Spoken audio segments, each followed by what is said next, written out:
Assalamu alaikum, everyone. I never really get into really speechless situations, but today's a pretty hard day. Erica Garner was a friend of mine. We actually were national surrogates on the Bernie Sanders campaign together. I marched with her, I organized with her around her father's death. I marched 250 miles from New York City to Washington, D.C. in honor of her father. And I want to read something to you that Erica said only 3 weeks ago. And I want people to know that Erica Garner is 27 years old and died of a heart attack. And she said 3 weeks ago, I'm struggling right now with the stress because this thing beats you down. The system beats you down.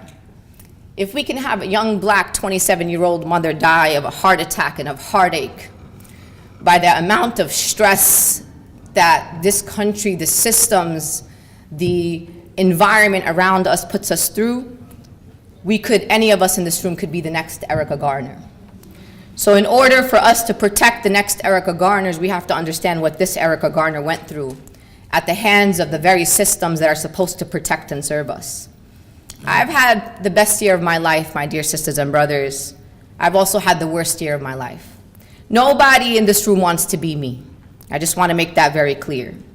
And I think oftentimes in the Muslim community, we see the glam. You see Sister Linda Sarsour on the front cover of Glamour magazine, and you say, MashaAllah, you see Sister Linda leading the Women's March, the largest single-day protest in US history, and you say, MashaAllah. But what you don't see is what happens behind closed doors. And what I want you to know about me is that I'm a mother, and I have 3 children that I need to protect. And the work that I do is for them, because I will not sit back and allow a country to tell my children that they are not worthy, that they don't belong here, that they are not beautiful and have the potential to be whatever it is that they want to be. So when I wake up in the morning every day, my commitment is to fight for my own children. When I fight for mine, I fight for yours, and I fight for every marginalized child in these United States of America. I also do this work because I know I'm going to be asked one day, and all of you will be asked. I'm not the only one. And Allah is going to ask you. He's going to say, what did you do when black and brown people were being killed at the hands of law enforcement a mile away from your house? What did you say? Where did you go? How are you feeling? Allah is going to ask you when you live in a country that deports 1,000 immigrants per day, where were you? Where were you when that Ecuadorian mother was being stripped from her children? How did you feel? What did you do? Where did you go? When your prophet is being belittled and vilified, when your deen is being crucified, what did you do? Did you stand up for your religion, for your right to worship and practice freely in these United States of America? Where were you? What did you do? Did you not love me enough to stand up in a way that unapologetically continues the legacy of us being able to worship our Lord? And I think we all oftentimes forget that we come to these conferences and we sit in these spaces and we walk around being like, I wear hijab and I'm a Muslim. You think you just walked into the United States of America, or you was just born and then you could just walk around saying you're Muslim. Somebody sacrificed for you to sit in this room. You are sitting here in this room today because somebody sacrificed something so you could be Muslim in this country. The question is, what are you willing to sacrifice? And I'm talking to my immigrant sisters and brothers and those who are children of immigrants. I go to conferences and people start saying, gotta change the narrative about the Muslim community. What narrative are you trying to change? You are working in the frame that has been offered to you by the opposition. I don't have to change the frame about the Muslim community. I don't have to change a narrative. I just gotta own a narrative that already exists in this country. The question is, are you ready to own it? Are you ready to own a legacy of resilience and perseverance that goes back before this land was called the United States of America? Are you not proud of that? I'm a Muslim, and I was born a Muslim. And we call ourselves an ummah, right? We're all family, doesn't matter what race. We say that very shallowly in the community, that our religion is an anti-racist religion. Okay. So are you not proud to say that you could trace your lineage as a Muslim American back to enslaved Africans? Sisters and brothers, when I hear people talking about Islamophobia in 2017, This is what I say to you. I take you back to 25 to 30% of enslaved Africans who were forced to come here, who were Muslim. People who were stripped of their culture, of their families, of their land, of their resources. And they came in shackles. And when you think about what you're going through and what we're going through as a community, this is what gives me resilience. How is it that an African Muslim, an enslaved person, figured out how to be Muslim, how to still believe that there was God after all the torture that they endured, after watching their mothers and their wives being raped, after being separated from their families, after being treated like they were property and not actual human beings created by Allah? How is it that an enslaved person under the watch of a slave master still believed that they were Muslim and kept that spirit inside their heart so that you could sit here in this room today and be a Muslim? That's my story. That's your story. Are you ready to own that story? Are you ready to remember those who sacrificed before you so you can sit in this room? So when I say to people, let's be unapologetically Muslim, I'm not asking you. I'm telling you, you have to be unapologetically Muslim. You got no choice but to be unapologetically Muslim. You know, after this election, everybody was like outraged. Literally, like there was so much despair and outrage. I was outraged too, but I was outraged for another reason. I was outraged at the outrage. Literally. I was like, hold on a second. Everybody take a breath. Are you telling me that Donald Trump introduced racism to you? He introduced sexism and misogyny to you? Homophobia, xenophobia, Islamophobia? I said, where in the hell have you been? So I was outraged at the outrage, right, of the people who were outraged. I've been outraged. I feel like as a Palestinian also, I feel like I was born into a world of outrage. So we in the Muslim community are not woke. We got a couple of woke individuals, but we're really not woke. I remember the days when Mike Brown was shot in Ferguson. Sister Aisha. I defriended like 150 Muslims, literally in a matter of 3 days. Muslims who said, well, what did he do before he got shot? Yes. Sister Linda, he stole cigarillos from the store. I said, defriend. Some of y'all, I tore you up, but others I wasn't even trying. I said, what kind of Muslim justifies the murder of an unarmed boy? I don't care what he did before he got shot. Who are you as a Muslim to justify the killing of an unarmed boy? Why do I do this work? I'm trilingual. I could be doing a lot of things. I could work in corporate America. I could be doing international development. I really wanted to be a high school English teacher, if anybody ever cared. That's really what I wanted to do. I watched Michelle Pfeiffer, Dangerous Minds, and I was trying to be Michelle Pfeiffer. Like, that was my dream. I do this work first and foremost as a directly impacted person, as a New Yorker, and my dear mentor, like this woman, just seeing her gives me solace and hope. Sister Aisha Al-Adawiya, who's here in this room today, and I'm always so blessed and honored to even be on a stage and have her be in this room. We're New Yorkers, and 9/11 happened in New York City, and we watched our community suffer. Our community stripped and fathers stripped from their children. We watched law enforcement agencies who continue to terrorize the communities that we come from. So I chose to serve my people. And sisters and brothers, I got a lot of haters out there, but the majority of them, believe it or not, are from the Muslim community. From the Muslim community. And I always wonder why.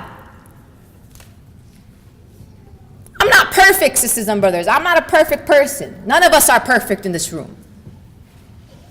We make mistakes. We're all flawed human beings. But when we have sisters in our community who are standing on the front lines defending the rights of all of you and your families and communities, and we feel unsafe, and all the Muslim community got is to criticize our approaches to the work and how we do the work, shame on us as a Muslim community. Sister Aisha talked about the FOI. You know who protects me? Black Muslim men protect me. That's my security detail. When I walk around the streets of New York City, that's my security detail. The fact that we have a Muslim sister in our community that even needs security detail is something we should all be ashamed of. That's just my personal opinion. And I hold that. And when I read these words from Erica Garner just 3 weeks ago, I feel exactly what Erica Garner feels. I feel overwhelmed. And I say, where are my Muslim sisters and brothers? When I went to the Women's March, you think I have time to organize women's marches? I don't got time. I got kids, I got my own job. I got a full-time job. And Sister Aisha knows I got a full-time job and I organize other things. I didn't have time. But you know why I went to the Women's March? Why I accepted the invitation to be a co-chair of the Women's March? Because I knew if I wasn't at that table, you weren't going to be at that table. And when I was at that table, I didn't ask to be tokenized as a Muslim woman with hijab. I said, if I come to the table, my sisters come to the table. And when I went up to organize the Women's March on Washington, by the way, you know what my role was, sisters and brothers? I was the fundraiser. The Muslim woman was the fundraiser for the Women's March. Then I said to myself, let me ask myself a question. If I'm going to reintroduce to the American public the best and brightest that our community has to offer, who was I going to put up? I chose to put up majority black Muslim women from my community. Sister Maryam Ali, Sister Ilyasa Shabazz, Sister Aisha Prime, Sister Alia Sharif from Oakland, California, who, by the way, was the best performance. She surpassed Alicia Keys, in my opinion. Right.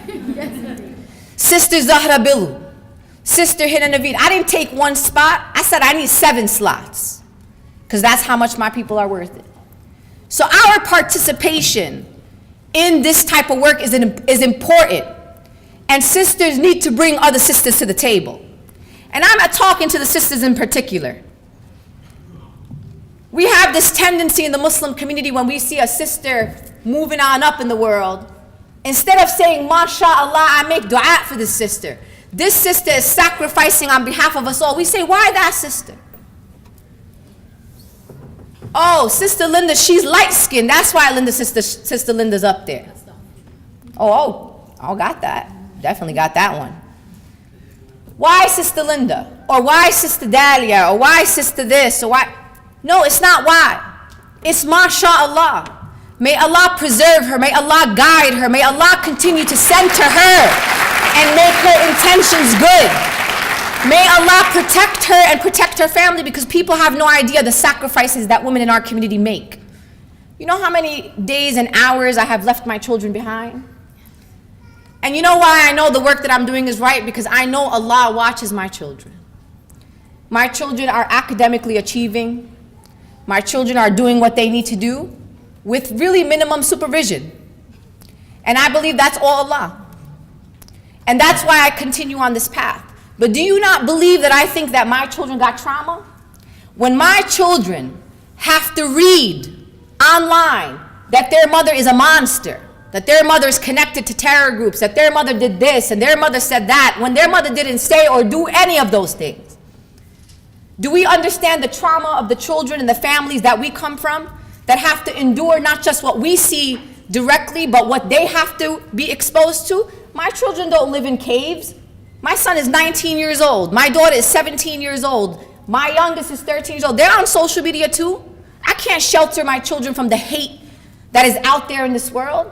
So make dua for my children.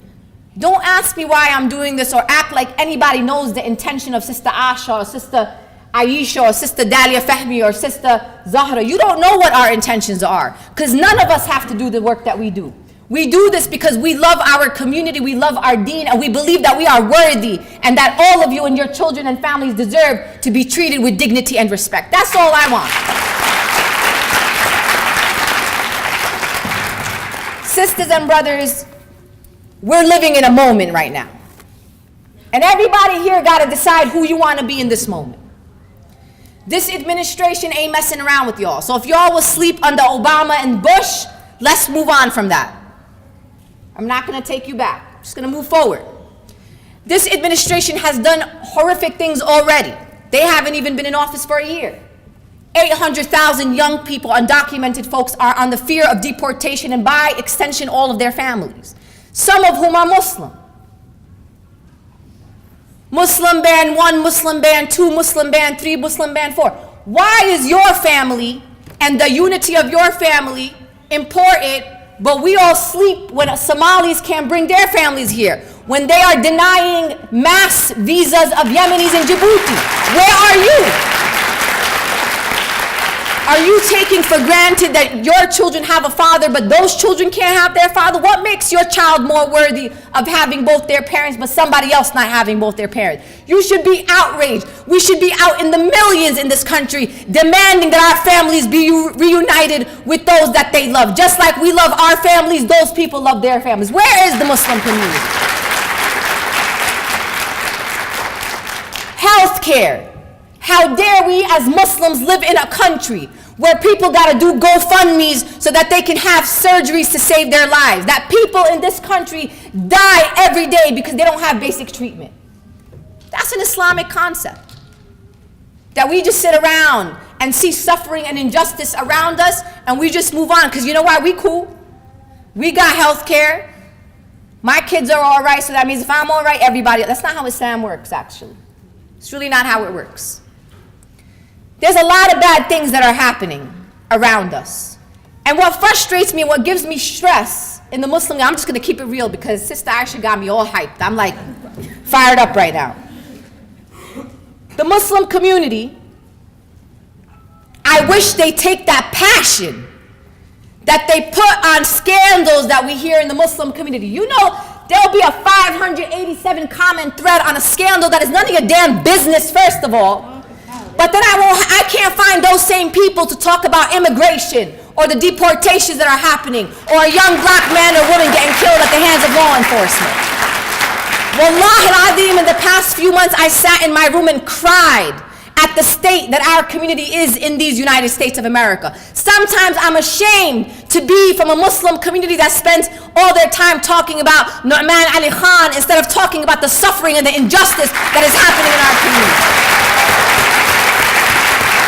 It's none of your damn business what people do in their individual lives. Let Allah take care of them and let Allah be the judge. Your responsibility is to the divorced women in our community who can't feed their families. It's to the refugees that are in the community that need you and you to support them.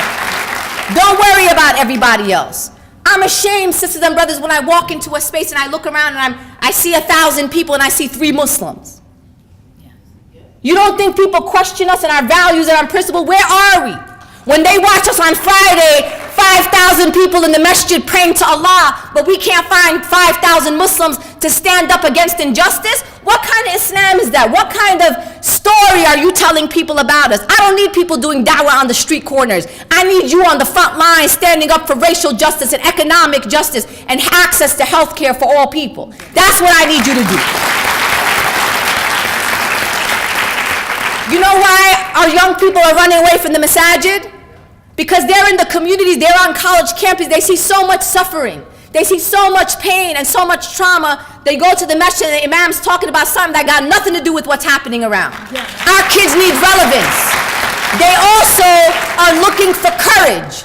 I'm going to end with this story, because this story tells a lot about where we are as a Muslim community. Sisters and brothers, I don't work for you as individuals. I don't work for MAS, I don't work for ICNA, I don't work for CARE, I don't even work for my own organization, even though I get paid by them. I work for God, because He is my boss, and I answer to Him. Let me give you an example of something that happened to me recently. I went to ISNA. Who went to ISNA here? I went to ISNA. I went to a luncheon. I spoke at a luncheon. I was the keynote. I stood up and said that a man asked our beloved Prophet Muhammad, may peace and blessings be upon him, what is the best form of jihad or struggle? Has anybody ever heard that hadith before, or am I the first one to ever say it? No, you're the first. So I said that our beloved Prophet Muhammad, may peace and blessings be upon him, said that the best form of jihad or struggle is a word of truth in front of a tyrannical ruler. That's what I said. Anything controversial about that, sisters and brothers? That's a hadith. Our beloved Prophet Muhammad said that. If you are ashamed or think what the beloved Prophet said is controversial, wrap it up, sisters and brothers. Wrap it up. You ain't a Muslim. That's just my personal opinion. So what happened to me, sisters and brothers, after that? I got attacked again by the son of the President of the United States of America. He said that I was calling for a holy war against the president. All the trolls came out. I got crucified. People wanted to massacre me. People wanted to hang me up in Washington, D.C. It was outrageous. And then Muslims, not all Muslims, some Muslims, I had a choice to make in the moment. I could have said, you know what, I could have used better words. Maybe I didn't have to use that word because, you know, some people don't understand it. But you know what I chose to do in that moment? I doubled down on that word. I doubled down on my right to be a full Muslim and to preach and practice my religion freely and not allow anybody to define how I practice my religion. But I had some Muslim leaders that called me to say this. Sister Linda, you gotta be careful. Can't be using words like that. Can't be doing this and that. So you know what? I came to the conclusion that women have to lead our community. That's the conclusion I came to. That women in our community have the foresight, the resilience, and the courage that we need in this moment. And that we come from a legacy of strong Muslim women from the days of our beloved Prophet Muhammad, may peace and blessings be upon him, throughout hundreds of years till now. It has been women that have stood up courageously. And we are in a moment, my dear sisters, where I'm asking you that we need you right now on the front lines. We need your voices. We need your courage right now. Because as a mother, I will not tell my children that you can't be a full Muslim in this country because somebody else just doesn't understand who you are. It is not our job to change who we are because someone doesn't understand us. Our responsibility is to understand ourselves, to define ourselves, and never operate in a country that never wanted people like us in the first place unless we were going to be less than them. And the reason why people like me are existential threats to white supremacy in this country is because we're saying enough is enough. Not on our watch, not anymore, and we're willing to put our lives on the line. Malcolm X said this. He said, if you're not willing to die for freedom, take that word out of your mouth. That's what I tell my Muslim sisters and brothers.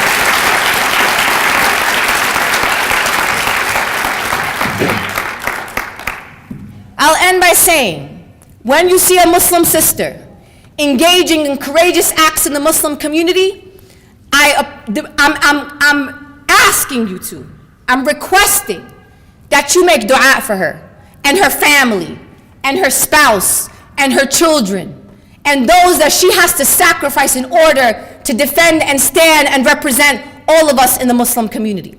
That you don't ask questions about intention because only Allah knows intentions. Don't ever think that you know what is in people's hearts. But I also want you to assume that those in our community, both men and women who are sacrificing the most, are those who need your support and love and du'as the most. And you know what? Those people oftentimes ain't never gonna ask for it. I don't ask people in the Muslim community for anything. I just don't. It's not how I operate. Because I expect my Muslim community to at least at the basic, at least make dua for me and my family, ask Allah to protect my family, to protect my children, to protect my heart. Because if we don't protect the hearts of those in our community doing this work, we're gonna have a lot of Erica Garners out there. Erica Garner was 27 years old with 2 children. She didn't die of a heart attack. She died of heartache. She died of a broken heart. And the last thing that we need is for our leaders to start dropping in this moment from a broken heart because we as a community have failed them. May Allah protect you and bless you all and protect our Muslim community in these United States.